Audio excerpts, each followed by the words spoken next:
स्वतंत्र भारत आपण पाहतोय, आत्माभिमानी अशा प्रकारचं 140 कोटी लोकांचा हा देश आपण पाहतोय। याच्या पाठीशी जर कोणी असेल तर ती छत्रपती शिवरायांची प्रेरणा आहे।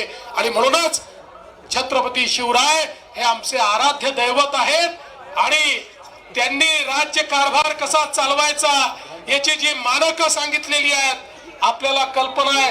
ते केवळ योद्धे नव्हते तर ते उत्तम प्रशासक होते।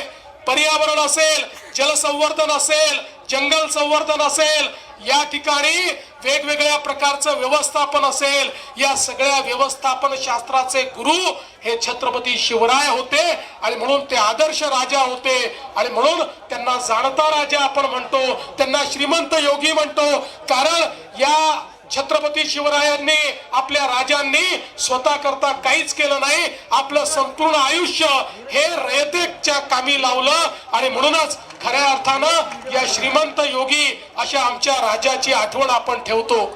आज या निमित्ताने मी जास्त बोलणार नाही, पण एवढंच सांगतो की छत्रपती शिवरायांचे किल्ले हे आमच्या करता कुठल्याही मंदिरापेक्षा मोठे आहेत। आणि म्हणून या किल्ल्यांचं संवर्धन झालं पाहिजे, या दृष्टीने सातत्याने आपण काम करतोय, त्यातल्या अडचणी आपण दूर करतोय।